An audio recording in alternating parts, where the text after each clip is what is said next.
Without further ado, let us meet the first panel for today.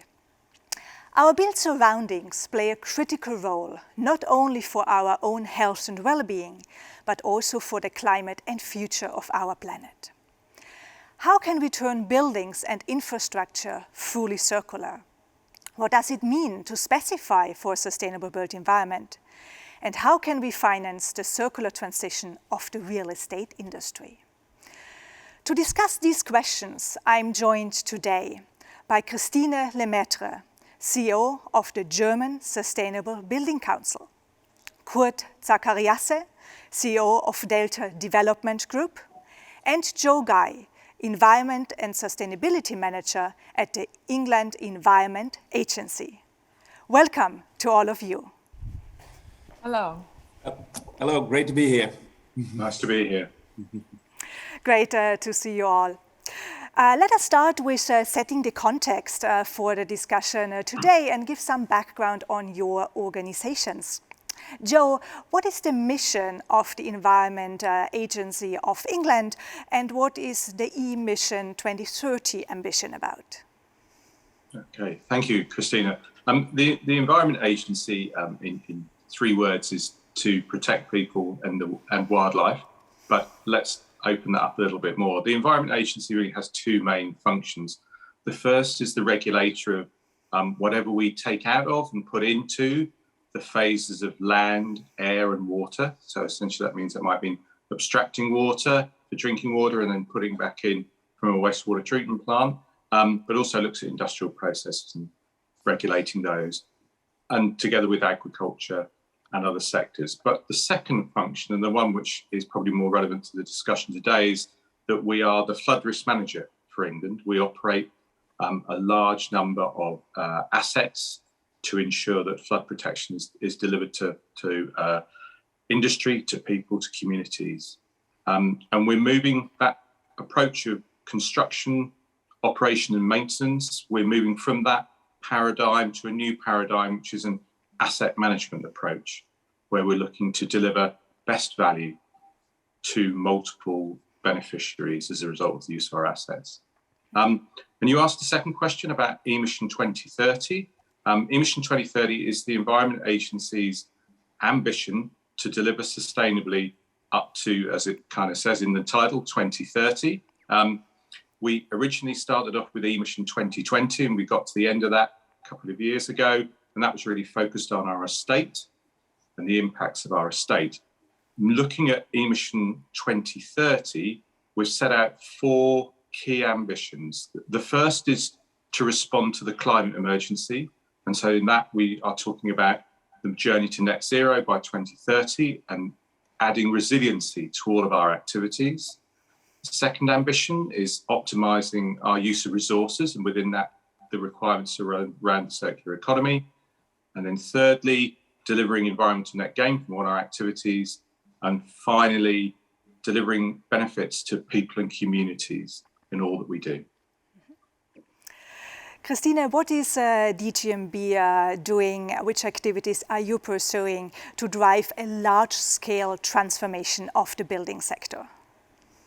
Yeah, thank you. I would say our key activity it goes around certification. We chose, when we were founded in 2007, that we can best achieve the necessary transformation in our built environment, where we have all these different stakeholders with different interests, and where we see a very diverse community of small architectural firms all the way to large consulting firms or construction companies, that basically a certification system serves as a transformation tool. We always say, the topics are way too important that we don't measure them. And we have to move away from, this marketing things and everyone is green and sustainable towards measuring really the impact. And through measuring and through certification, we gain as well a lot of knowledge. So another big part of our work is really this knowledge transfer, educating people, make them aware, make them understand. And I think this is 2 key aspects on how we can make that transformation in the built environment happen. And Coert, what is the Delta Development Group about? Well, Delta Development Group is a privately owned real estate developer and investor. We've been pioneering cradle to cradle in the built environment since 2005 and adapted it very early on. Our mission is basically I always say we want to build the world we want to live. And what I mean with that, that's an underlying commitment to build a better world and to build places where people can live, work and thrive. And not only now, but also do that in the future. And for us, cradle to cradle and circularity is an integral part of all our activities. Thank you for this context setting on your organizations. Let's dive a little bit deeper on some of your specific projects. And Joe, you are heading and leading the team 2100 at the Environment Agency. Could you share with us what this program is about and what was the reason for setting it up? Yes, certainly. You'll recall when I mentioned earlier our activities around flood risk management and us moving to a new paradigm of asset management. And so Team 2100 is a pathfinder program that the Environment Agency has set up to move to that paradigm, to understand how we do it. And so it is set up wholly around managing the assets and becoming certified in an asset management manner for the Thames estuary and all of the flood risk managements in that. So that includes about 4,000 assets, 9 large barriers, things like you see the Thames barrier, there are others in the estuary, and about 350 kilometres of flood risk management walls, banks, dikes that you might see. It's a large programme. It's £308 million over 10 years. So it's about 350 million euros. And what makes it particularly interesting is that environment is a key outcome from that, and that environment sits alongside engineering in the governance processes around deciding how we manage those assets as we move forward. And how are you specifically driving a circular infrastructure with this program? So when we started out the program, we realised that there was a need to embed environment very clearly into it. And we started to think very early on about we needed to move beyond net zero as a delivery process. And therefore, it became very obvious to us that the material flows that we have within delivering those flood risk management assets and their management, flood risk management, asset management takes up just over 50% of the agency's whole annual carbon demand. So we realised there's a really significant issue there around the materials and if you like, the health of those materials that we use to make sure that we're putting ourselves in a better position. So we started to embed circularity into the contract. And so we have got to a point now where the contract provisions require a certification percentage, 25% of all construction materials to be certified to a couple of certification schemes, one of which is Cradle to Cradle. So that's kind of how we started to embed it into that program. Thank you, and we'll look at this a little bit in more detail later on in the discussion. Christine, you are operating one of the world's leading building certification schemes. And how are you addressing in that schemes the very important topics of circularity and climate positivity for the building sector? And how do you see these topics evolving in your building scheme? Yeah, I would say the aspects of circular buildings is part of the DNA of the DTMB system. And we implemented that right from the start. So we require a life cycle analysis as well as life cycle cost calculations, but as well a criteria about the deconstruction of buildings. We have very detailed requirements on the quality of building material, on products, especially for the ingredients. So we're sure there are no toxins inside. And for the new construction scheme, we require 4 weeks after completion an indoor air quality testing.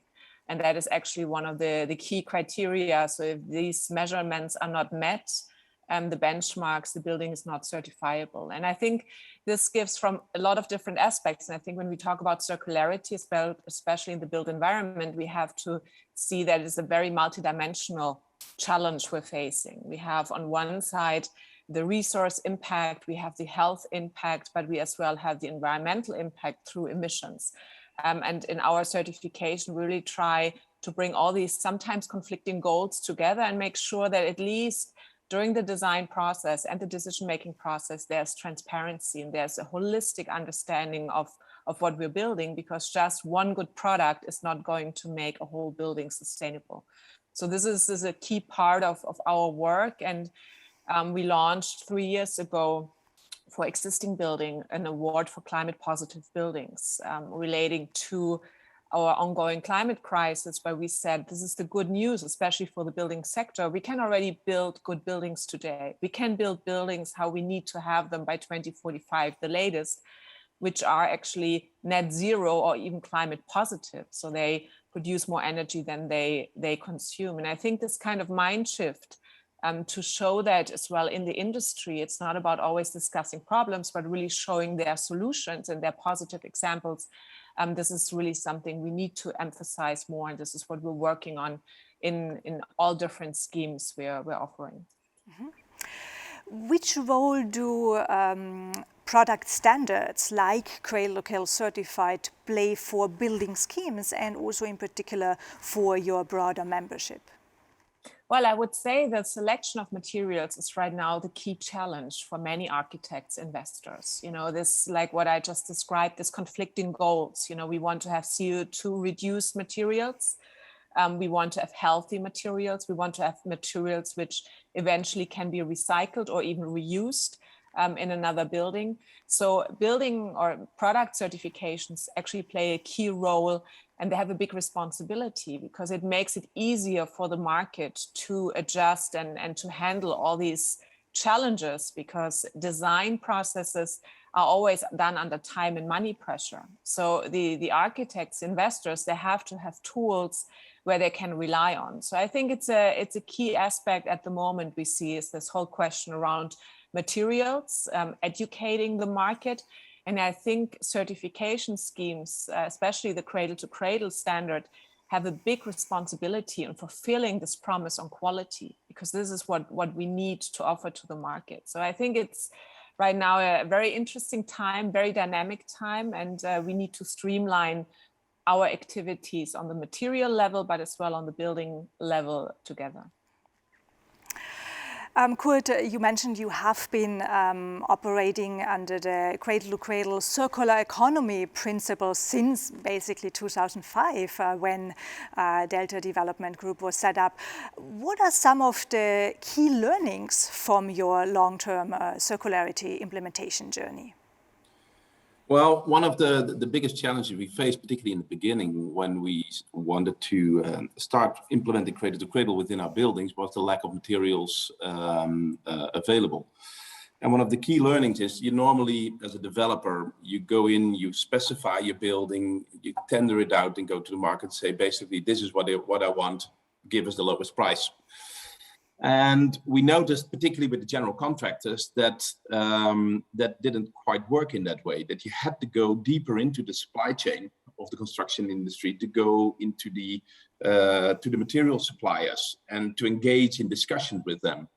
So basically what we did, we changed around our whole procurement system, where rather than saying, this is what I want, give you lowest price, we started to create co-makerships, creating long-term preferred supplierships with manufacturers, etc. And we have at the moment more than 70 of those partnerships which exist already for quite a long time, where we engage in the discussion, and rather than saying this is what I want, give the lowest price, we say this is our budget, give us and this is our ambition, give us the highest quality, and co-create and co-design with us, which makes that we have a process where much earlier on we sit with our supply chain and providers, where we can invoke innovation. Because why would you start to innovate and take a risk for a client if you are tendered out the next time? You can only do that if you have an ongoing relationship.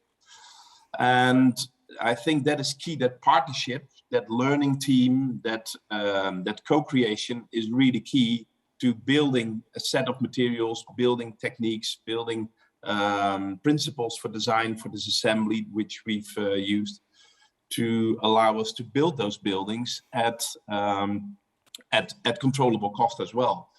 Because what we found when we started to integrate the supply chain and start to create learning teams is that, in effect, a lot of the failure costs you normally incur during a construction process, they went down. Our processes became more efficient. Our construction time came down. And interestingly enough, while we started this mostly in the financial crisis, when manufacturers were eager to engage with us because the times were bad and we could give them continuity. We also benefit from it now when the shoe is on the other foot and there is more pressure and suppliers can basically ask any price you want. We also tend to get a bit more loyalty from that long-standing relationship and can engage into solutions that even now allows us to control cost, which is also a very, very important point. I think in many aspects, you get the supply chain you deserve in the way you treat each other. And more importantly, I think it's more fun to create something together, create those partnerships rather than trying to squeeze out the maximum and don't use each other's know-how. For me, that was the biggest lesson. Yeah, and Coert, Park 2020 is one of your bigger flagship projects. Which other current development projects do you have that apply the cradle-to-cradle circular economy principles? Well, the last 2 years we've been focusing a bit more on logistics. We're doing a very exciting project at the moment in Germany, where we are building for Levi Strauss their new European distribution center, which is the first time we apply cradle-to-cradle principles in a logistics development in Germany, with very high ambitions in terms of sustainability, and a fantastic client also that drives that as well. And I think that's important again, that partnership between the client and investor. But Levi Strauss is a 70,000 square meter facility, where construction will start in November, with a delivery in early 23. So that's one. We just delivered a project called ABC Square in the Netherlands, also a large logistics facilities. And logistics is actually quite an interesting thing. There's a lot of demand. They're relatively technically simple buildings. They're not easy to recommission to something else, to housing or something else. So for me, they are should really be built along circular principles. And I find the poetry that the warehouse itself is also a warehouse of future materials attractive. Christine, earlier this year, the European Commission published the EU Taxonomy, a harmonized EU-wide classification system for sustainable investments. How do you see the real estate sector prepared for the EU Taxonomy, and what can they do or what must they do to embrace this concept further? Well, I would say part of the market was prepared or is prepared, but there's a big part of the market as well who kind of woke up through this kind of initiative. And I think it's the right way. I mean, it's nothing actually that should have hit anyone by surprise. Part of the Paris Agreement, paragraph 8, is sustainable finance. So in 2015, the world already decided that they will basically introduce sustainable finance principles globally to manage the climate crisis or to prevent the climate change. So, so basically the EU taxonomy is a logic result from that. And what we see basically is that it now pushes the real estate sector to really go down on the building level, because especially if you look at buildings more from a financial point, it was always a little bit more on the high level and the portfolio and back and forth. And especially these taxonomy criteria, they really force them to really look into the building in detail on technical level, and as well on a holistic level. And I think this principle they introduced, which is called do no significant harm. So basically it's not being energy efficient and you don't look at other things, but you have to be energy efficient, but you as well have to look into biodiversity, circularity, and many other topics, I think is the right way forward. And I think this is really a game changer, or it will be a game changer, because it brings these worlds together. And I think Coert said it very well. In the end, it comes down to people. It comes down to a relationship you build, an investor with a client, with a supply chain, but as well with what we need as well is this relationship between the financial world, because buildings are like the #1 investment good. I think Germany just got ranked #7 globally as one of the most popular investment markets. So we have this big influence from the financial sector. And I think this taxonomy criteria are now a good step forward to bring a common language for the more technical oriented building industry, bring it together with how the financial world is looking at buildings. Mm-hmm. Joe, coming back to the infrastructure part, how is Team 2100 challenging the conventional infrastructure supply chains, and how are you specifically specifying in this project?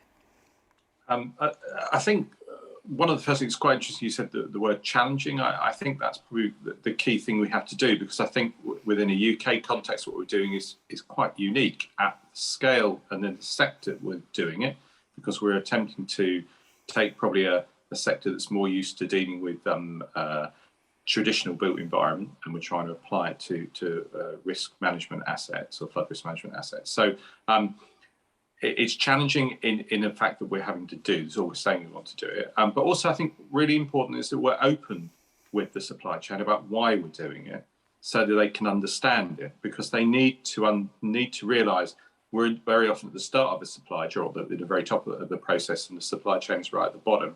So we need to be able to explain to them why. We need to make sure that message gets through all of those levels that Coert had mentioned when you're talking to people. So we're making a particular point of going and talking to the supply chain, and I suppose this, you could say, is another example of how we're talking to the supply chain, saying, yes, we are serious about this.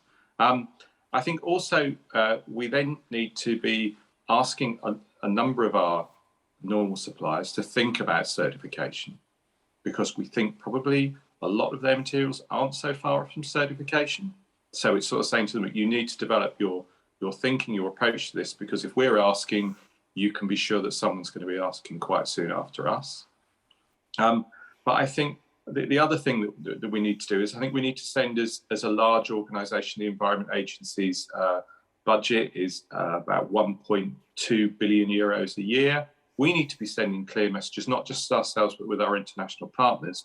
So, for example, we are working with the Rijkswaterstaat in the Netherlands to talk about how we deal with the circular economy, and whether as two organisations we can send some quite clear messages to the market and to the supply chain of what our ambitions around this are. Mm-hmm. And your project has indeed a lighthouse function for some of the other environment agencies worldwide, and also for public procurers. What are some of the key lessons learned that you would want to share with your fellow peers that might want to set up similar programs at their agencies? I think that the first one is that a realisation you're not alone in having these desires. So go and seek out the people in your organisation who have, and not just in your organisation, in your contracting and consulting and supply chain, who have a similar desire. Create what we jokingly call the band of the willing, because those people are really key to shifting people's views in all of those organisations. So create a band of the willing, it's really important. Then secondly, try and think a little bit outside of where you normally work. We probably, a number of us work within probably quite an engineering discipline area. So, but procurement is really important in everything we do. So go and talk to the procurement processes that you have to use, so they understand why you're doing what you're doing. Explain to them, why this is really important and how it links to your organisation's corporate ambitions. We have emission 2030. We have to be able to link that. And then finally, I think that the other thing is that we've learned that our quantity surveyors, our cost consultants are key in this. We need to understand that they have a role to do, and their role is to make sure that the costs around projects are reasonable. And sometimes adding something like this in feels a bit scary. And so therefore we need to be able to give them the comfort that it is okay to specify materials and accept that specification of materials that meet these circular economy requirements. Coert, we have been speaking about supply chains. And of course, your partners, our clients, are also the broader public. So from your experience over the decade, how has the acceptance, how has the interest in circular development projects changed with these target groups, like your clients, your partners, and the general public? I think it's changed massively, but it's been a slow process. We were quite early on. And I started this really as a drive, as a personal drive, because I wanted to implement this and build this. I've always looked at it from a business perspective on as a quality I would add, and something that would add to my customers, to my clients, to my business relations, either in lowering costs, raising revenues, or lowering risks. Now, if you look at that, then you know the easy wins like lower energy costs and things like that, they're not that hard to quantify. But when it comes to risk, people have to perceive certain risk, and it's just taken a long time before they did. So in the beginning, we often did things, and we tried to show them, but it was hard to get investors to buy into it or show tenants the additional value. At the same time, what we also noticed, as a developer, we have a short-term business model, which means that as a developer, purely, you want to create something and then sell it off to an investor, but you don't do the long term. So if you invest for the long term, you have that difficulty that you're investing, but someone else reaps the benefits. Or sometimes those benefits are harder to quantify. I mean, what is the value of aesthetics? What's the value of clean air? So there are a number of issues where it took time for the world to catch up. And particularly when you look at risk, long time, that was a sort of a faraway show. So in the beginning, we moved quite a bit on marketing value and the quality of our product itself. But I learned a valuable lesson in that sense, that sometimes, pioneers get killed and settlers get rich. And that's sometimes an interesting lesson to learn. It changed probably 2-3 years ago massively, where we did two things. One was we were going around and raising institutional capital because we wanted to change our business model, not from just becoming a developer, but also keeping hold of our assets for the longer term, basically to solve that conflict of interest between our short-term business model and the long-term value we wanted to create. And what struck me during those rounds we made in Germany, in the city, was that all of a sudden the subject of ESG, sustainability, was much higher on the agenda. And that is because people started to perceive the risk of coming regulations from carbon, from toxicity, etc. It's becoming tangible, it's becoming real, the horizon is coming near. And there is a real perception that if you do not invest at the moment in the quality in terms of sustainability into your buildings, you may be left with stranded assets in a few years, because there will come potentially even disrupting regulation, pushing back on carbon particularly, but also many other aspects that the built environment is creating. And it's interesting to see, and also heartwarming to see, that you see that whole perception changing. And that is not because everyone is suddenly green, although I do really believe in that there's an internal want of people to do something good. That's a general drive. But a lot of people are caught in their system and they say, yes, I would like to do it, but in my position I cannot, which sounds absolutely crazy to me, because to me that is then the system, there's something wrong. But it's good to see when you show the numbers, when you can make that risk tangible and you start to talk economics, that institutional capital is really putting their money where their mouth is. And I think that's a massive change as compared to a number of years ago. Let us wrap up this panel discussion and look a little bit into the future.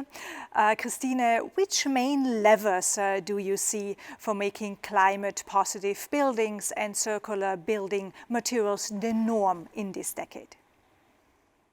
Well, I think it will be a mixture of several things. I think one thing is that the regulation will ask for it. This is one of the driver. I think we will, as well from the financial sector, what we already discussed, we see a lot of change, of understanding, and of just demanding high quality buildings, because I think in the end, that's it. I mean, a sustainable building is a building that is future proofed and has high quality.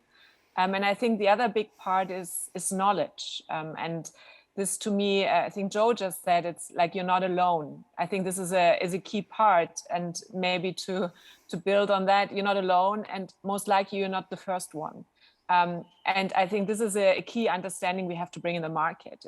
It doesn't help if we're all pioneers. I know everyone wants to be an inventor, but I think many things we've been discussing on how to do a sustainable buildings, you know, what is right, what kind of materials we're using. I mean, now we see this reviving of wood construction, of building with rammed earth. I mean, these things are not new, they're just rediscovered. So this is what I would tell everyone is, you're not alone and you're not the first one, and you don't need to be the first one. So don't start to always reinvent the wheel, and really use the knowledge that's out there. There's already so much knowledge out there. And I really believe we have the tools, we have the knowledge, and there's no reason not to get started. And we have to really move out of this, always trying to maybe quantify everything. We're always talking about costs, but if you talk about costs, really look at the real costs. And we see so many who are like starting and then they educate themselves, they set up a working group. I mean, if you would add up all these costs, you know, you spent in time, you could have done so much already on your building. So that would be is my key message always. It's like to get started. We know what to do, and most things are really common sense. I think we've done so many crazy things, if you think about it, in the built environment, the materials we use, we put toxins in our building materials. Now we have to deal with that. These things are not really logic, and it's not common sense. So I think if you come back to common sense, do the things which are right, we all will move much quicker and as a team. And I think this is another big thing, is we need to collaborate more and learn from each other. Joe, how do you see the future of sustainable asset management and sustainable infrastructure developing?